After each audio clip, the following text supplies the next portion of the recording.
Bonjour à toutes et à tous. Donc, je suis ravie d'animer cette table ronde intitulée « Vulnérables et capables. Comment les parcours de vie et les expériences de vulnérabilité enrichissent collectivement les milieux professionnels ». Donc, tout au long de cette heure que nous allons passer ensemble, nous allons interroger comment des parcours de fragilité, de reconstruction et de transition peuvent devenir de véritables ressources pour les organisations. Être vulnérable, ce n'est pas manquer de capacité, c'est vivre, ressentir, s'adapter et s'inventer d'autres façons d'habiter le monde. La vulnérabilité n'efface pas la capacité, elle révèle d'autres forces. Les personnes vivant avec un handicap psychique ou un trouble du neurodéveloppement ne sont pas seulement vulnérables, elles sont capables, porteuses de ressources qui transforment notre façon de travailler ensemble. Alors, pour éclairer ce thème, aujourd'hui, j'ai le plaisir d'accueillir autour de cette table 6 intervenants. Donc, Frédérique Zimmer, directrice des opérations ARIM, engagée dans l'insertion et l'accompagnement des personnes en situation de handicap psychique. Bertrand Denis, pour Clubhouse France, qui développe le soutien mutuel, la pérédance et la reconstruction par le collectif. Delphine Collange, membre du Clubhouse, cofondatrice d'Incléa pour l'accompagnement à l'inclusion handicap, personnes concernées. Laurence Vaillant, job coach, Working First, assistante sociale de formation en centre hospitalier spécialisé dans l'emploi accompagné et les approches centrées sur les forces. Chérif Chaouch, directeur de la plateforme Insertion sociale Paris de la Fondation Falleret, donc notamment DPH, dispositif premières heures accompagnant les personnes à la réinsertion par l'activité économique, et Amina Méziane, personne concernée, salariée et ancienne résidente de la Fondation Falleret. Donc on est très nombreux aujourd'hui à vous présenter ce thème. Nous aborderons, donc on a choisi de le traiter selon 3 axes. Donc ce thème vulnérable et capable. Un premier axe où nous allons aborder les questions de conditions sociales et environnementales qui influencent le parcours. Puis nous verrons du côté des pratiques d'accompagnement et d'insertion. Et pour finir, on abordera le pouvoir d'agir, individuel bien sûr et collectif. Alors pour commencer, je me tourne vers l'ensemble des participants de cette table ronde pour savoir comment vos parcours personnels et ou professionnels éclairent-ils la relation entre vulnérabilité et capacité. Alors, je représente ARIM, qui est une association qui œuvre depuis 35 ans dans le champ de l'accompagnement en insertion professionnelle et en maintien dans l'emploi de personnes vivant avec des troubles psychiques, vulnérables et capables bien sûr. Je pense qu'on en a parlé depuis le début de la matinée. Il y a un certain nombre de personnes qui vivent avec des troubles de santé mentale et qui non seulement s'insèrent correctement en emploi, mais déploient des compétences peut-être que d'autres n'auraient pas. ARIM a la particularité donc depuis de nombreuses années de porter en tant que mandataire, mais sur un groupement dont est partenaire la Fondation Falleret et l'association Vivre, un dispositif qui s'appelle un service d'appui spécifique qui est financé par la GFIP et le FIP et qui permet à des personnes d'être accompagnées pour comprendre en quoi leurs troubles de santé mentale peuvent avoir des répercussions sur la situation de travail, d'évaluer quels sont les moyens de compensation dont elles ont besoin pour fonctionner correctement dans un environnement professionnel, qu'il soit privé ou public. Et c'est une structure qui accueille entre 1000 et 1200 personnes par an. Merci. Je laisse la parole à Bertrand Denis. Bonjour, ravi de vous retrouver. Donc, je suis Bertrand, je suis coordinateur du site Paris-Est de Clubhouse France sur Paris. On a 2 sites sur Paris et une dizaine de sites en France. Alors le principe d'un Clubhouse, qu'est-ce que c'est ? C'est un lieu d'accueil de jour en fait qui va être démédicalisé et qui va être désectorisé et qui a la particularité de proposer un accompagnement multidimensionnel, j'ai envie de dire, et surtout un accompagnement sans limite de temps. C'est-à-dire que les personnes viennent de leur propre initiative pour participer à ce qu'elles souhaitent, s'investir selon les modalités qu'elles choisissent dans le lieu et dans le collectif. On propose un accompagnement à la fois individuel et un accompagnement collectif. Et c'est ces personnes qui vont décider la manière dont elles vont utiliser l'association. Donc on peut accompagner sur, mettons, des parcours de retour à l'emploi qui peuvent durer éventuellement 3 mois, mais on peut aussi accompagner les gens tout au long de leur vie sur toutes les phases qui pourront être difficiles d'un point de vue de la santé mentale, d'un point de vue professionnel ou sur toute thématique émotionnelle. Delphine Collange. Bonjour à tous. Je suis très contente de pouvoir être ici. Tout d'abord, je précise juste que j'ai les lunettes de soleil, pas parce que je me prends pour une star, mais juste parce que je ne supporte pas trop cette lumière-là, ni pour pouvoir rester anonyme. Alors, en ce qui me concerne, moi j'avais 20 ans quand mon diagnostic a été posé et quand ma vie a basculé. Je venais de rentrer en école de commerce quand c'est arrivé, mais ça ne m'a pas empêché de revenir l'année suivante et d'être diplômée. Effectivement, quand on vit avec un trouble psychique, par rapport à la partie professionnelle, ça peut être très compliqué. Ça peut être le parcours du combattant, mais surtout parce que c'est compliqué que les personnes nous fassent confiance.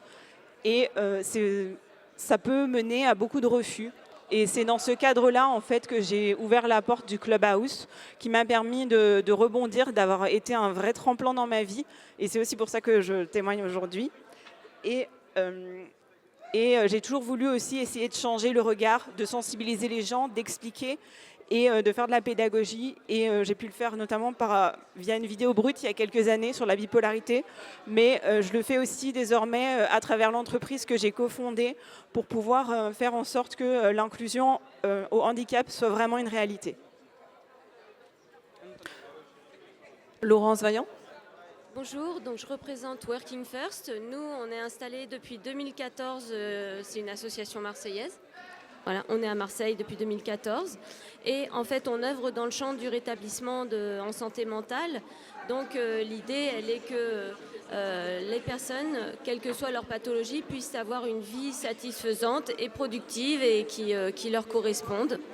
Voilà, donc on a plusieurs axes d'intervention. Le premier, c'est l'accompagnement de personnes qui souhaitent travailler en milieu ordinaire, que ce soit dans le cadre du dispositif de l'emploi accompagné ou autre.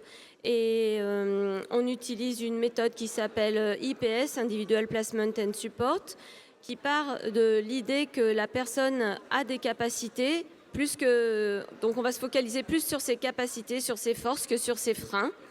Et puis aussi, on a toute une action d'appui, recherche sur l'ingénierie, de la formation. Et l'idée de Working First, c'est vraiment l'essaimage de pratiques orientées rétablissement dans le cadre de l'emploi et de la déstigmatisation santé mentale pour une inclusion des personnes avec des troubles de santé psychique. Chérif Chaouch. Bonjour tout le monde. Alors, avec près d'une trentaine d'années d'accompagnement dans le social et le médico-social, la question de vulnérable et capable, j'en tire 3 enseignements, à savoir que ce qui ressort de ce que j'ai compris des vulnérabilités et des capacités des personnes que nous accompagnons, à savoir que la vulnérabilité n'est jamais un état figé, c'est souvent une période délicate que traversent les personnes. En deuxième point, c'est que derrière chaque vulnérabilité, il y a des capacités, des ressources. Elles sont souvent inexploitées, mais qu'elles sont toujours présentes. Et enfin, ce qui va tout changer, j'ai pu le voir à travers les différents établissements et services que j'ai accompagnés et dirigés, c'est l'environnement de travail qui est proposé aux personnes, des postures de non-jugement, des postures d'écoute, de soutien, qui permettent aux personnes de reprendre confiance et de repartir sur des prises d'initiative. Et Amina Méziane. Bonjour, je suis contente que je suis là. Je suis une résidente, ça fait que presque 3 ans et demi. Je suis tombée chez HRS dans le 15e. Et par rapport aujourd'hui, je travaille le DPH et je suis contente. Même que tous mes problèmes de santé, surtout les troubles psy, que maintenant je travaille un petit travail de DPH, que je suis très très contente, même qu'on a des problèmes, on a des difficultés psy, mais aujourd'hui je travaille et je suis, voilà que je dis que je suis capable quand même. Malgré tout que je dis je suis pas capable, mais je suis capable. Et c'est par rapport tout ça, c'est le service des PH au Falleray. Ils m'ont aidé pour beaucoup de choses, pour le travail, petit à petit, voilà, je suis contente que je travaille maintenant. Et j'ai pas peur. La peur, elle est partie, ça va. Merci. Merci. Donc merci de vous être prêté à cet exercice de présentation.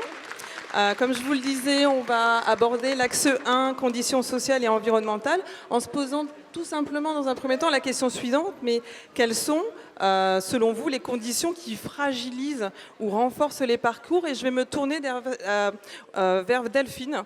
Delphine Collange, selon toi, quelles sont les conditions qui fragilisent et renforcent les parcours?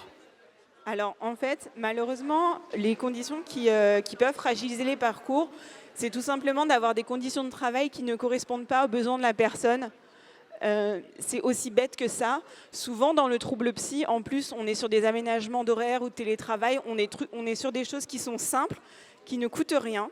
Et pourtant, c'est tellement compliqué à avoir. Parce que, pour vous donner mon exemple, moi, très souvent, je sais depuis un moment maintenant que mon besoin, c'était d'avoir du télétravail. Et finalement, je suis tombée sur plein d'entreprises qui n'ont pas voulu me le donner, ou en tout cas qui n'ont pas voulu me le donner tout de suite. Sauf qu'un début de poste, peut-être encore plus pour quelqu'un qui a un trouble psy, c'est une partie charnière, c'est difficile. Et en fait, quelque part, on me disait, quand je disais, écoutez, je marche avec des béquilles, donc je marche, mais j'ai juste besoin de béquilles. On me disait oui, marchez et ensuite vous aurez vos béquilles. Les béquilles qui correspondent, vous l'aurez bien compris, au télétravail. Et donc, à cause de ces situations absurdes, je me suis retrouvée plusieurs fois finalement à être en échec, à rechuter là où je n'aurais pas dû rechuter. Et ça s'est prouvé par la suite parce que, entre guillemets, grâce au Covid, j'ai eu des périodes ensuite avec le télétravail dont j'avais besoin. Et bizarrement, là, ça s'est très très bien passé. Donc c'est vraiment important de prendre en compte les besoins de la personne et de comprendre que souvent c'est simple comme bonjour et ça coûte rien. Et ça c'est quand même quelque chose de très important à prendre en compte.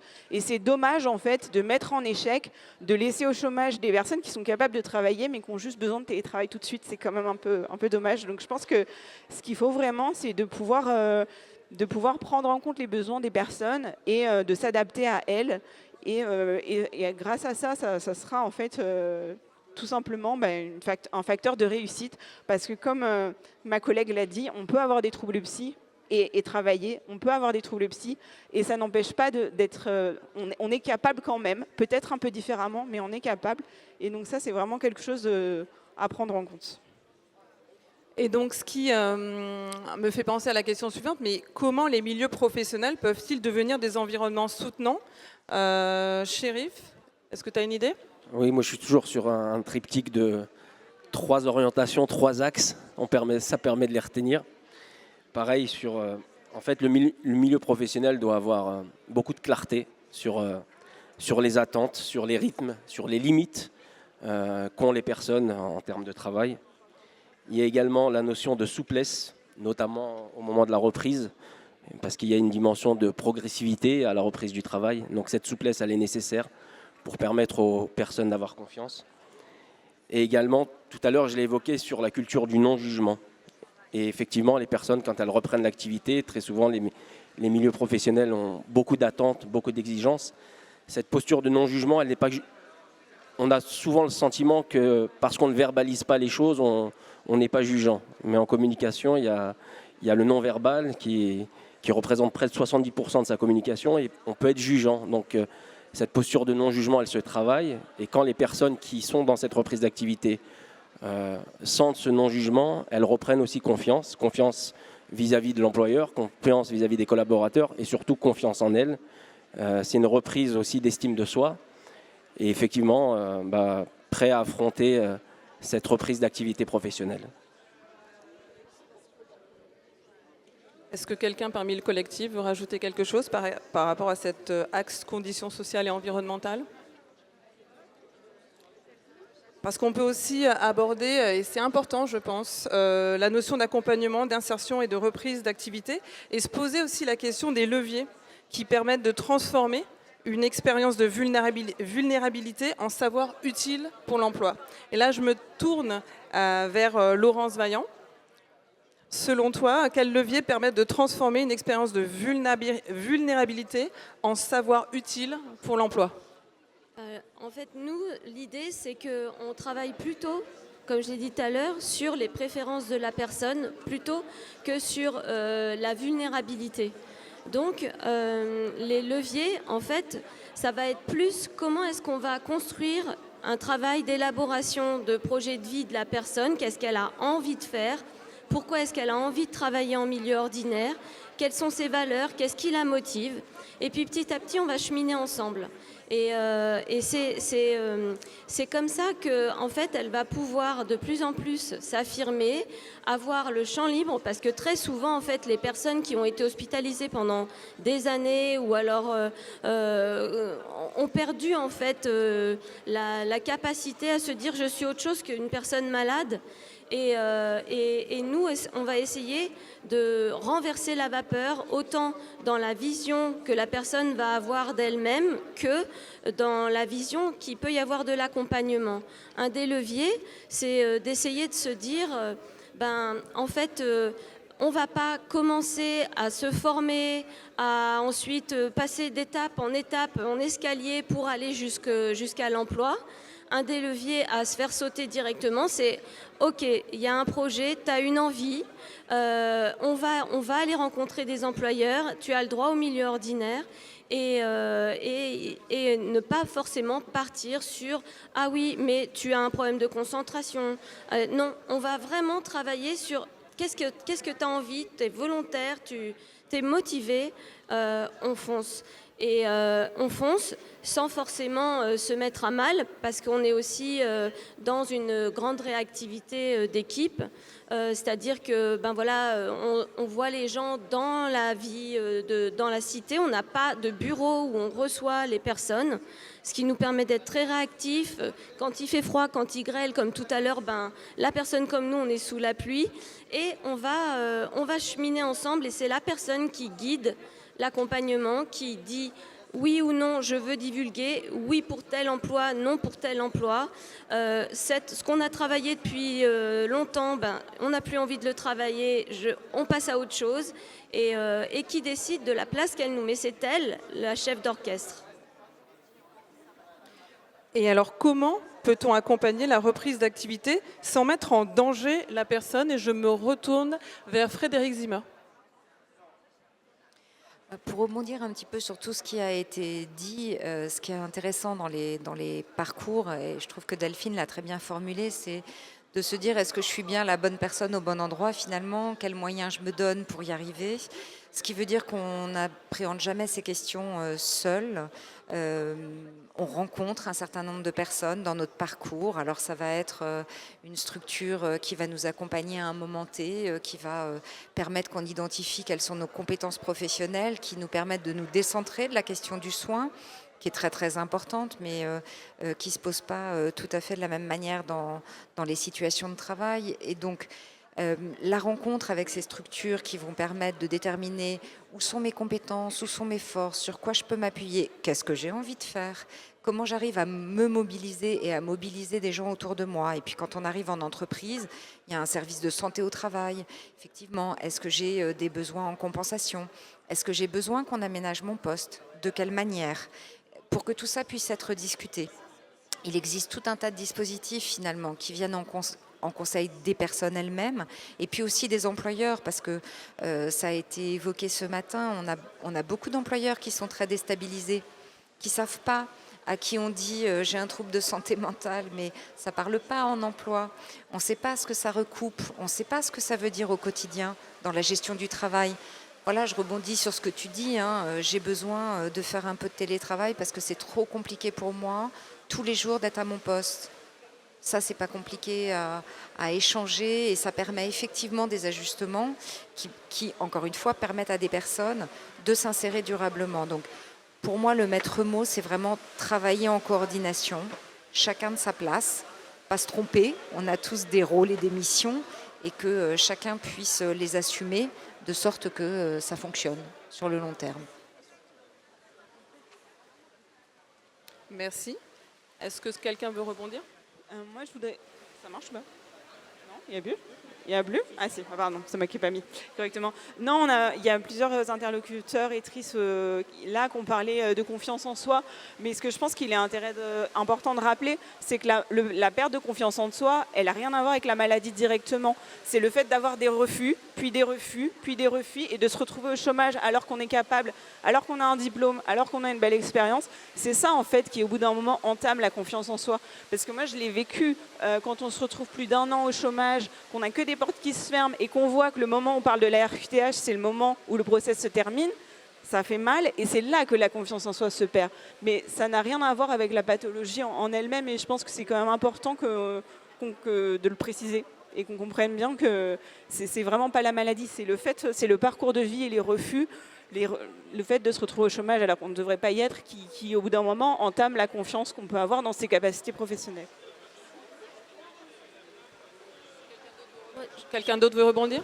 Oui, je voulais juste peut-être vous donner un exemple, l'importance du temps aussi, de l'accompagnement dans la durée, de la multiréférence des accompagnateurs à l'emploi aussi, et du lien avec le service médical, les équipes en général, et l'écoute, beaucoup d'écoute. Par exemple, il y a un monsieur qui voulait trouver du travail pour gagner un peu plus d'argent, sans forcément d'envie forte. Et en fonction de ses capacités, il a déterminé lui-même combien de temps il aimerait travailler. Et il s'est avéré que c'était une place dans le ménage. Dans les entreprises qui font du ménage, il y a souvent un gros rendement qui est demandé. Et c'est pas facile pour les personnes qui des fois ont des difficultés à se mobiliser. Enfin, ça en demande de trop. De toute façon, c'est pas forcément toujours très humain. Le travail qui est fait en 3 heures devrait être globalement fait en 6 heures. Et l'idée d'aller avec la personne sur son terrain d'activité, de voir quelles sont les possibilités d'aménagement ou pas, les stratégies à envisager, c'est aussi, je crois, comment est-ce qu'on renverse la vapeur dans l'accompagnement à l'emploi, parce qu'on sait quel va être le quotidien de la personne sur son lieu de travail et comment est-ce qu'on va l'accompagner au mieux pour que ça dure dans la durée et que l'employeur puisse éventuellement refaire confiance et se dire voilà, le handicap n'en est pas forcément un. Donc on a vu les conditions sociales et environnementales, on a vu l'accompagnement, l'insertion et la reprise d'activité, comment il y a des dispositifs d'accompagnement qui permettent d'être soutenants et accompagnants. Et puis il y a un sujet qui est très très important quand il dit vulnérable et capable, c'est le pouvoir d'agir et de transformation, que ce soit individuel ou collectif. Et donc, je me tourne vers Bertrand pour lui poser la question suivante. En quoi la reconnaissance du vécu transforme-t-elle les pratiques professionnelles ? Alors, la question de l'expérience vécue, elle est intéressante de beaucoup de points de vue, en fait. La première, ça va être que, logiquement, en fait, on va toucher à quelque chose qui, dans un premier temps, peut être de l'ordre de l'intime, du secret, parce que c'est ce qu'on vit. On n'est pas sur une posture professionnelle, on n'est pas sur un masque social. Ça va être ce qu'on va vivre aussi bien dans son travail, mais surtout comment ça va s'articuler. Le fait d'avoir accès à l'expérience vécue d'une personne, ça va permettre différentes choses. La première, ça va être, j'ai envie de dire, un outil qui va permettre de mettre à distance peut-être des expériences qui ont été difficiles dues aux troubles, qu'ils soient chroniques ou non, ou des expériences difficiles comme des traumas ou autres. Ça va donc, entre guillemets, cerner les contours du problème pour permettre à l'individu de progressivement s'en émanciper du mieux qu'il peut. Et dans un deuxième temps, je peux penser à des situations, par exemple, de burn-out ou autres, ça va permettre de dessiner des limites, de dessiner ses propres limites, mais aussi de les faire exister pour les autres. Prenons un exemple simple, quelqu'un qui est très investi dans son travail, un boulot à haut potentiel d'épuisement professionnel. Bon, après une expérience, on va dire, difficile, on sait qu'on commence à avoir une ligne rouge à partir des 50 heures par semaine et que c'est se mettre en danger que d'aller au-delà de cette ligne. Après, ce que je vais trouver intéressant dans l'expérience vécue, je vais faire un petit pont, en fait, ça va être le métier de père aidant, en fait. Pourquoi est-ce qu'il est si important? Parce qu'il va permettre aux gens de mobiliser le subjectif. Et quand on mobilise le subjectif dans une relation humaine, on touche différemment. On n'est pas en train de faire des discours théoriques, on n'est pas en train d'occuper sa place professionnelle. On construit véritablement un pont empathique avec l'autre, généralement par le dévoilement, et ça va permettre de se reconnaître, d'être reconnu, et ça va permettre, notamment en ce qui concerne tout ce qui est des situations de souffrance liées aux troubles ou autres, ou à des situations professionnelles compliquées, d'être reconnu dans cette souffrance et de voir qu'elle existe aussi pour l'autre. Et à partir de là, on va pouvoir progressivement commencer à reconstruire. Merci. Et j'ai une autre question, c'est comment renforcer, aider le pouvoir d'agir des personnes? Qu'est-ce qui aide à se sentir capable? Et je me tourne vers Amina.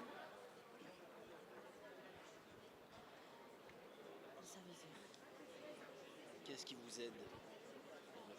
Qu'est-ce qui t'a aidé, Amina, à te sentir capable? Qu'est-ce qui vous a aidé à vous sentir mieux aujourd'hui? En fait, Et qui fait que vous vous sentez capable? je sens capable. Avant, je donne mon idée. Avant, je dis dans ma tête, je ne suis pas capable de tout. Comme je donne un exemple, comme logement social et tout. Moi, avant, j'étais dans une chambre et je dis non, je ne suis pas capable. Et après, les professionnels, ils font des activités comme ça. Une fois, on est sorti à la sortie de Giverny. Ouais. Et après, j'ai sorti une sortie 3 jours avec l'équipe, avec les filles. Et après, les responsables m'ont dit, alors, vous n'avez pas besoin d'un logement? Je dis non, je ne suis pas capable. Il faut que je parte soit un relais, soit un foyer. Et ils m'ont dit non, essaye. J'ai dit non, je ne suis pas capable. Mais finalement, j'ai trouvé oui, que je suis capable. Parce que dans ma tête, toujours, je dis non, je ne suis pas capable. Comme les activités, on fait comme la cuisine, comme... Et après, voilà, ils me donnaient du courage que je suis capable.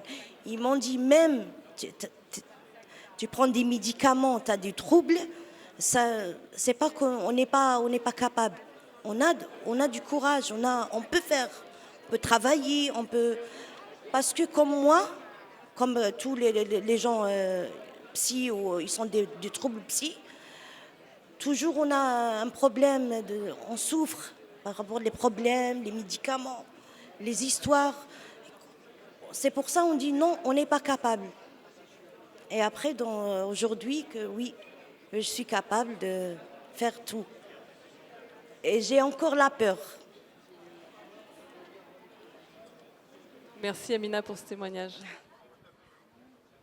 Pour apporter peut-être un petit complément à ce que dit Amina, souvent les personnes sur la question de vulnérabilité et de capacité, les personnes disent aussi on n'est pas capable parce que beaucoup leur disent qu'elles ne sont pas capables. Et quand nous, acteurs professionnels, plus encore et de manière plus importante, quand on est bardé de titres, quand on s'appelle monsieur le directeur ou monsieur le ministre ou monsieur je ne sais pas quoi, on a un rôle à jouer. On a vraiment des choses à partager pour dire que les capacités, elles sont présentes chez tous les êtres humains. Et que dans notre volonté d'accompagner, ce n'est pas de toujours vouloir réparer, c'est d'identifier quelles sont les ressources, les capacités que tous les êtres humains, toutes les personnes ont. C'est redonner confiance, encore une fois, je l'ai dit tout à l'heure, dans cette posture de non-jugement. Et finalement, on n'est pas dans le one-shot. L'accompagnement, c'est du moyen, du long terme. Et quand vous pratiquez les gens au quotidien, elles arrivent à réapprendre ou à vous faire confiance. Et finalement, c'est ce que nous, on essaye de faire au sein de la Fondation Falleret à travers l'ensemble des dispositifs, établissements et services. Et c'est ce qu'on fait sur la dimension de travail au DPH, le dispositif Premières Heures. Et c'est ce qui s'est passé avec Amina. Donc au départ, l'emploi, ça peut paraître loin, mais les professionnels identifient les ressources des personnes qu'elles côtoient, qu'elles accompagnent au quotidien. Elles redonnent confiance à travers des fois des sorties, des activités du quotidien, en parlant de ce qui va peut-être moins bien. Et puis, comme par hasard, au fur et à mesure, c'est les personnes qui viennent nous ressolliciter sur cette possibilité d'emploi. Et pour le coup, il n'y a jamais de ferme qui se porte de notre côté.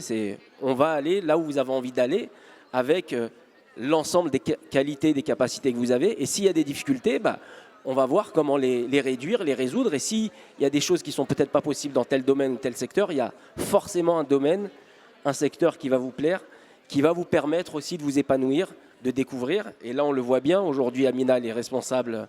Quand je dis responsable, elle travaille en tant que salariée du DPH, mais au sein de l'Ethic Room. C'est un logement de tourisme solidaire que la Fondation met à disposition des touristes qui viennent de par le monde, j'ai envie de dire, parce qu'on a la chance d'avoir un appartement parisien. Et très vite, en fait, au-delà de tout ce à quoi on avait réfléchi dans l'accueil des touristes, l'accompagnement, la gestion de l'appartement, très vite, elle a eu un rôle d'expertise puisqu'elle a identifié des points, des choses qu'on n'avait pas forcément, nous, anticipées. Et au-delà de dire on a redonné confiance, elle-même, en fait, elle s'autorise à nous faire aussi des retours. Elle est forte de conseils par rapport à, finalement, son métier, son travail qu'elle a aujourd'hui au sein du DPH. J'ai oublié, le premier jour, j'ai travaillé à le studio solidaire DPH pour accueillir les touristes. Le premier jour, j'ai travaillé, j'ai fait l'accueil. Et c'était les responsables, c'était Estelle, M. Chérif. Ils m'ont laissé toute la journée. Et après, moi, je ne fais pas confiance comment je parle avec eux. Parce que des fois, il y a des touristes, ils parlent l'anglais. J'ai trouvé la solution. Et à la fin de journée, ils sont venus, ils m'ont dit, on t'a laissé exprès. Comme ça, comment tu vas... Mais ça, j'ai trouvé ça, c'est bien. Par rapport Et maintenant, vous parlez toutes les langues. C'est mon téléphone. Delphine, tu voulais peut-être dire un mot ? Oui, en fait, effectivement, c'est important de rappeler qu'on peut avoir des troubles psy et être capable. Il ne faut pas oublier que, parce que c'est vrai qu'il y a une image aussi souvent, pas de diplôme, parce que pas capable, etc. etc. Il y a des gens qui ont des troubles psy qui sont médecins, il y en a qui sont DRH, il y en a qui sont ingénieurs ou peu importe. Et d'ailleurs, c'était une chose qui m'avait assez surprise parce que moi-même, j'avais ce biais-là. J'ai un peu honte, mais voilà. Et quand je suis arrivée au Clubhouse, j'ai vu qu'il y avait des tas d'autres gens qui avaient des masters, qui étaient musiciens pro ou qui avaient fait des tas d'autres choses, ou alors qui avaient la capacité d'aller aussi loin. Et donc voilà, je pense que c'est vraiment important de le rappeler et que vraiment on peut faire beaucoup de choses, peut-être différemment sur certaines périodes, mais en tout cas, on est capable. Merci. Puis que ça touche vraiment tout le monde, ça, on se rend compte que même les gens qui n'ont pas de logement peuvent travailler en milieu ordinaire, même les gens qui sont en hospitalisation de nuit peuvent travailler en milieu ordinaire. En fait, c'est des barrières qu'on se met et très souvent, c'est un petit peu dommage parce qu'aujourd'hui, on va travailler avec des gens qui ont des troubles de santé mentale, mais demain, ça peut être moi, ça peut être vous. Et on va tous avoir besoin du collectif pour se sentir mieux. Et il y a beaucoup d'entreprises qui parlent de bienveillance. On n'entend pas mal parler de cette notion-là actuellement, la bienveillance en entreprise. Mais ce que j'ai envie de dire, c'est qu'il y a bienveillance et bienveillance. Il y a la bienveillance qui va partir d'une expérience et qui va s'élargir pour profiter à l'ensemble de l'entreprise. Et la bienveillance paternaliste qui, elle, va créer vraiment des difficultés. Si une personne a des avantages parce qu'elle a des troubles psychiques ou autres, à un moment, quand il y a des pics de cadence ou des divergences ou autres, elle va être un peu pointée du doigt. Pourquoi elle et moi, alors, moi aussi, je souffre. Et d'aider les entreprises aussi à faire expérience pour que ce qu'ils déploient comme énergie pour une personne, ça puisse servir à l'ensemble de leur équipe. Ça, c'est quelque chose que dans l'accompagnement à l'emploi, c'est vraiment important de développer. Merci. On a prévu un temps de questions avec vous et de réponses, évidemment. Et on a prévu aussi de clore. Donc moi, ce que je vous propose, c'est de entendre vos questions et que les personnes, nos intervenants puissent y répondre. Donc est-ce que vous avez des questions? Et donc je fais le tour des micros. Je donne mon micro. Hein. Bonjour, merci à tous. Sur les diplômes, notamment, moi, effectivement, mon trouble, j'ai eu 15 ans d'errance diagnostique. Ça a eu un impact sur mes études. De par mon état de santé maintenant, je ne peux pas refaire d'études. Et du coup, comment, effectivement, est-ce qu'on peut faire prendre confiance ou trouver une façon de montrer aux entreprises qu'on a les compétences, même si on n'a pas le diplôme, et en plus la capacité d'apprendre très vite. Merci.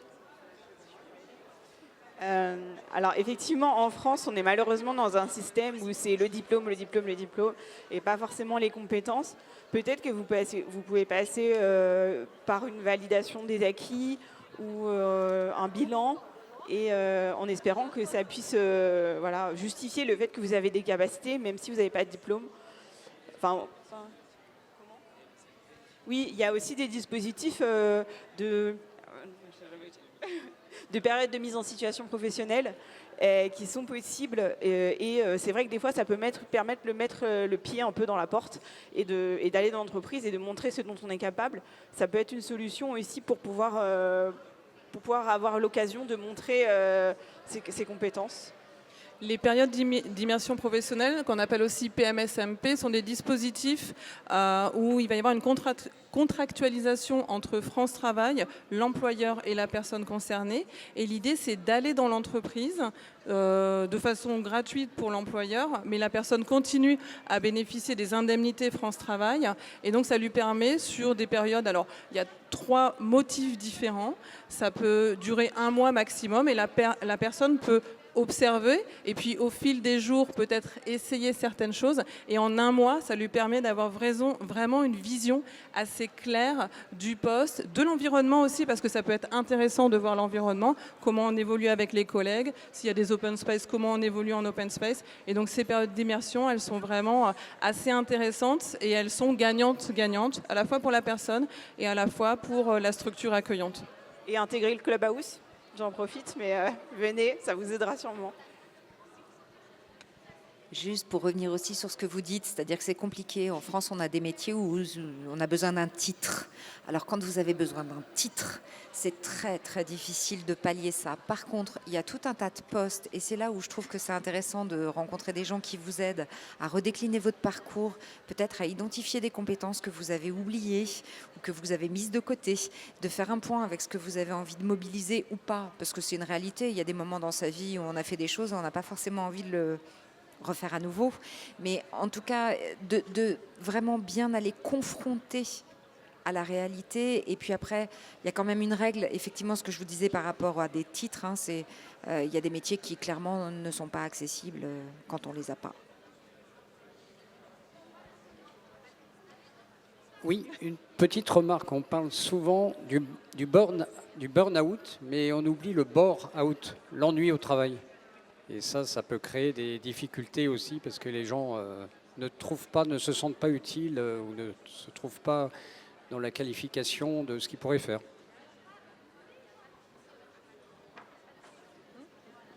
Oui, effectivement, vous avez raison de le souligner parce que au final, le bore-out, il peut se rapasser aussi des phénomènes de placardisation qu'on peut avoir dans certaines entreprises. On peut aussi s'épuiser dans un travail parce qu'on n'y trouve pas de sens, parce qu'on est réduit à la simple, j'ai envie de dire, exécution de tâches qui parfois n'offrent même pas de sens. Donc effectivement, c'est un risque pour la santé mentale en entreprise, et il y a probablement beaucoup plus de travail qu'on imagine qui sont susceptibles de manquer un petit peu de sens, où on est réduit un petit peu à un maillon de la chaîne et où on n'arrive pas à s'y retrouver. Donc il faut être effectivement vigilant sur ce qu'on ressent au travail. Il ne faut pas avoir peur de s'écouter et se demander pourquoi on est là et comment est-ce qu'on peut aussi construire du sens. Alors généralement, ça va être aussi dans des environnements de travail qui peuvent être potentiellement un petit peu toxiques, parce que si on n'est pas à l'écoute, justement, si on n'est pas en mesure de créer un environnement de travail où la parole est susceptible de s'exprimer, on va souvent parler de bienveillance, d'écoute, de communication non violente. Il faut bien avoir conscience que c'est des choses qui doivent s'incarner humainement et qui sont très difficiles au final à mettre en place, même si ça paraît très très simple. Et il ne suffit pas de prononcer les mots en fait pour que de manière magique ils s'incarnent en fait dans un environnement de travail. Mais c'est quand même on va dire des phares qui doivent un petit peu illuminer et vers lesquels on doit se diriger. Et effectivement, malheureusement, il y a des gens qui vont aussi trop travailler, trop s'ennuyer au travail. Et voilà, ça arrive malheureusement aussi. Donc faites attention à vous. C'est pas mon cas, hein, donc moi j'ai de la chance. Vous Oui, soulevez- pareil sur. Rien, je pensais à ce que disait Bertrand et ça soulève la question du pouvoir d'agir, c'est-à-dire comment à un moment donné je reprends aussi le pouvoir sur les choses et j'arrive à me dire peut-être je ne suis pas là pour le coup au bon endroit, et comment je me fais aider, quels moyens je me donne pour aller dans un endroit où on va reconnaître mes compétences, où on va réussir à me donner des choses intéressantes à faire et où je vais avoir la sensation d'être valorisée. Merci, tu fais une bonne transition parce qu'il y avait une dimension pouvoir d'agir, parce que on est dans un environnement où on ne s'épanouit pas, on s'ennuie, on a peut-être des relations un peu compliquées avec l'employeur, avec les collègues. Donc il y a une dimension où l'ensemble des ministères, mais notamment le ministère du Travail, a travaillé là-dessus pour sécuriser, on va dire, les parcours, mais permettre en fait tout au long du parcours professionnel d'envoyer les personnes se former dans d'autres champs professionnels. Donc il y a vraiment des soutiens à faire là-dessus, mais malheureusement on sait tous les manques criants qu'il y a encore. Et après il y a la notion toujours du pouvoir d'agir, effectivement essayer d'identifier à travers des dispositifs qui existent aussi les ressources et capacités que vous avez ou qu'on a dans d'autres secteurs, dans d'autres domaines d'activité, pour essayer de rebondir dans un autre champ professionnel et pas se retrouver en situation de crise ou de décompensation ou de burn-out. On va prendre une dernière question avant de conclure. Bonjour. Moi, je me demandais, notamment en tant que job coach, vous m'entendez ? Oui. Je me demandais notamment dans le cadre de job coaching, est-ce que vous avez l'impression que les soignants, les psychiatres sont encore, dans certains cas, réticents, peuvent freiner les personnes avec une vision où ils pourraient penser que le travail va fragiliser la personne, qu'il faut attendre d'être sûr que la personne soit prête? Ou est-ce que globalement, la vision a changé aussi du côté du corps médical? Chérif, si tu veux, oui, que tu lui donnes le micro. Alors vraiment, c'est service dépendant. Le regard change, mais le regard change comme pour tout, avec un retour d'expérience. Il y a un monsieur qu'on accompagnait, par exemple, dans le déni de ses troubles, qui prenait une injection contre toutes les hallucinations, mais lui disait que c'était pour prendre des muscles, et avec beaucoup d'hallucinations, vraiment. Et il voulait travailler dans la sécurité, la télévidéosurveillance. Et tout le monde au niveau du CMP a dit mais on n'y croit pas du tout.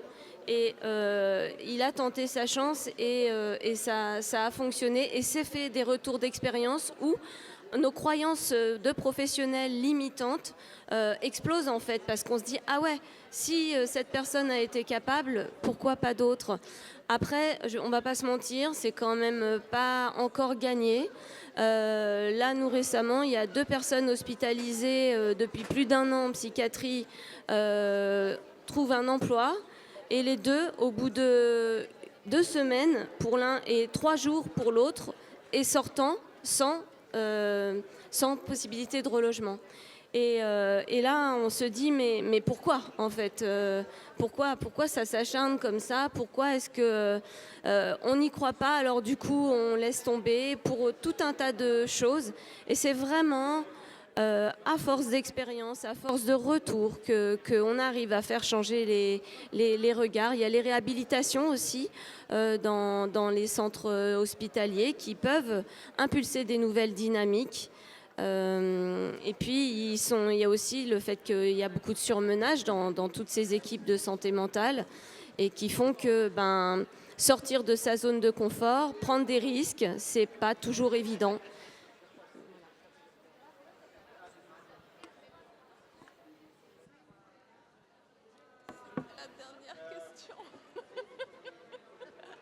Bonjour, merci à tous. Moi, j'avais une question.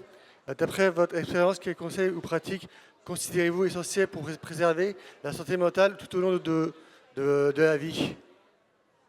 C'est cette question.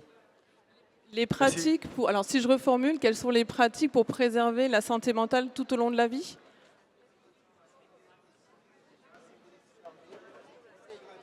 Donc, les conseils pratiques? Donc, quels sont les conseils pratiques pour maintenir la santé mentale tout au long de la vie? La méditation, ça aide pas mal. Ça aide à lutter contre le stress. Ça aide à prendre de la distance sur ses émotions. Moi, la première chose qui me vient à l'esprit, ce serait ça. Et d'oser écouter son corps aussi, parce que souvent, on ne l'écoute pas. Et c'est comme ça que les gens, même pas concernés, finissent en burn-out. Donc, écouter son corps. J'en profite vu qu'au club je travaille beaucoup sur ces axes-là, mais il y a aussi tout ce qui va être évidemment une alimentation bien organisée, il va y avoir tout ce qui va être pratique sportive, notamment tout ce qui est sur les risques de dépression, de rechute en dépression, donc l'alimentation, la pratique sportive, et bien évidemment un environnement social varié. Ça peut être important, faire partie de diverses associations, de différents groupes au maximum. Ça va être aussi un vecteur de santé mentale sur le long terme. Si bien évidemment on a la chance d'être inséré d'une manière ou d'une autre dans l'emploi ou le tissu économique, c'est évidemment aussi important. On peut aussi faire participer en tant que bénévole dans différentes associations. C'est différents éléments qui vont avoir un rôle sur à la fois l'estime de soi, la place qu'on occupe dans la société, ce qu'on fait pour les autres, comment on est reconnu. Ça fait partie effectivement des nombreuses variables qui sont assez importantes.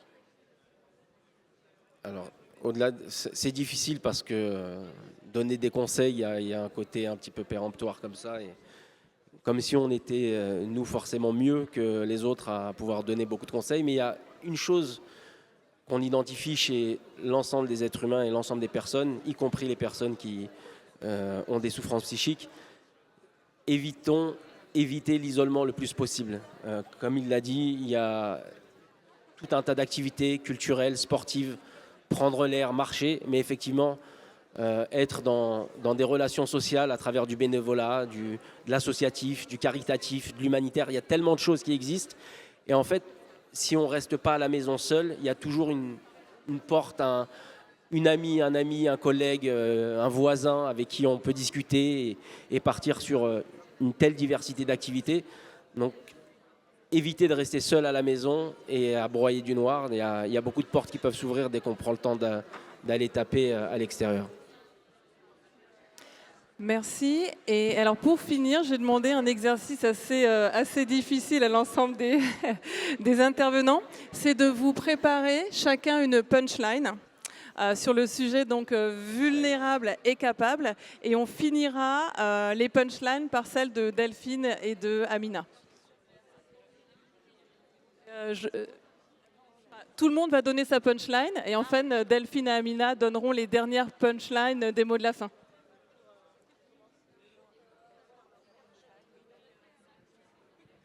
Je passe mon tour. Alors j'ai pas trop de punchline, mais sur la question de la fragilité, c'est juste de dire que voilà, au Clubhouse, on a 400 membres qui sont accompagnés, que je connais depuis 10 ans quand même, pour les plus anciens. Et quand je vois les abîmes par lesquels ils ont pu passer à des moments de leur vie ou autres, ça me vient pas du tout à l'idée en fait de les considérer comme des gens fragiles, quoi. Je les vois vraiment comme des gens plutôt vraiment très forts.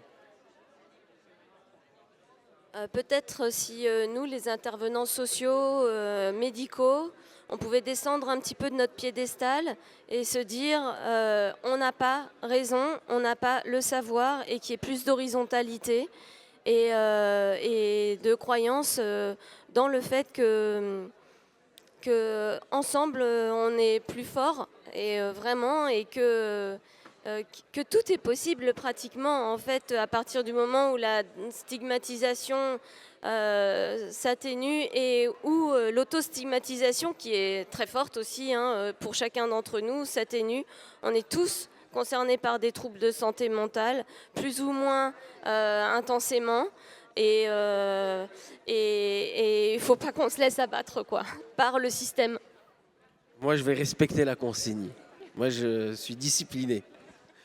Alors, vulnérable et capable, même pas peur. J'ai confiance en moi-même. Moi, je voulais dire que la vulnérabilité, finalement, elle est créatrice de capacités, parce qu'elle nous force à être adaptables, elle nous force à être courageux, et elle nous aide à améliorer notre résilience. Merci. Merci à tous.